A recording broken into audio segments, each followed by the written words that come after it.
But do you think that maybe also, because you are a musician, a recording musician, also a performing musician, that even, at least you don't own stuff, but you at least catalog maybe some experience you've gained over the years into a physical... Into the music. Yeah, so at least you have a sort of a picture album that you can say, well, a musical picture album, this is me in that period of my life. That's true, yeah. So and that's part of why, every time you hear your own music, from a couple of years back, it seems strange. It's like looking at a picture of yourself where you see like, oh my God, why did I have that haircut?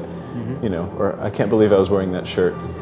And you feel that way about your own music, I think, over time. But it's the general drive to, I always think I can do better, and I'm always curious about what could be done differently. And those two forces combined, I think, are what sort of keeps me moving. Yeah, just for my own perception, how long was this conscious decision made that music was the main thing in your life? How many years ago or months? Well, I felt like I thought I had made it before, but I realized I really made it last year. And after that, we played a show where we played all 3 of our last records as one big piece, one 3-hour-long concert in Austin. And that was awesome. It was such a great experience to play with everybody, all these musicians we'd worked with over time, and to play those songs. And at the end of that, I remember playing the last notes of the last song on the piano and thinking, okay, from now on, this has to be different. I think the music has to be different. Can you, for the last record, how did you approach music? Did you approach music differently from then on? Well, for this record, I wanted to make something that was much more immediate.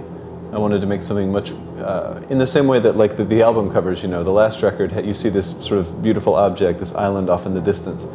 And with the new record, you have this beast charging right out at you.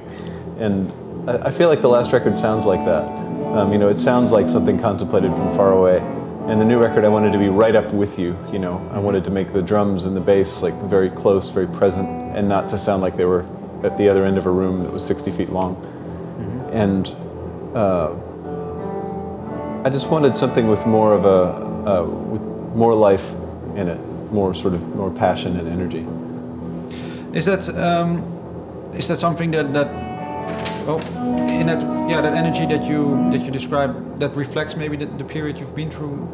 Yeah, I mean, I wrote the songs in a pretty short period of time. Actually, it was about 2 weeks, where I just went to a rehearsal space. I turned up my electric guitar really loud, which I hadn't done in a long time, and just got back into playing that again. And I worked with a drummer on a couple of songs and just recorded very quickly, and that was how most of the songs were written.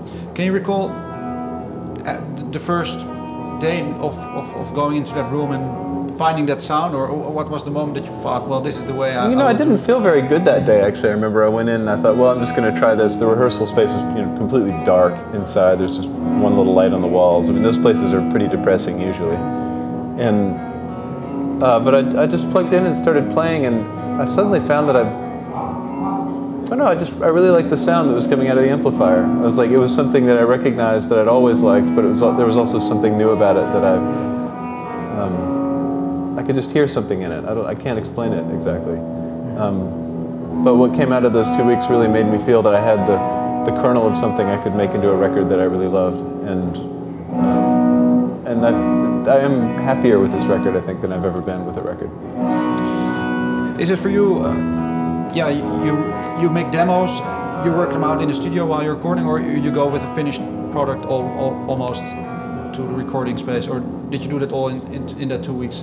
That was just the demos that we did, and then when we started making the record for real, we did it more conventionally. Started with some basic tracks, and then what was really different about this record was that we spent a long time editing it, and I did most of the overdubs myself. I didn't bring in other musicians to do that.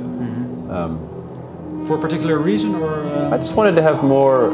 I'd sort of backed away from doing that over time because there were more people in the band. I wanted everybody to have something to do. And on this record, we were just down to the 3 of us, me, Thor, and Kimberly. And so I just sort of started filling everything in on my own, working with Danny, our producer, who's now playing drums for us. And Danny and I worked together really well, and we just sat and burrowed into the songs day after day after day, and just didn't let them go. And every day they got better. So, which I'd never had that happen before.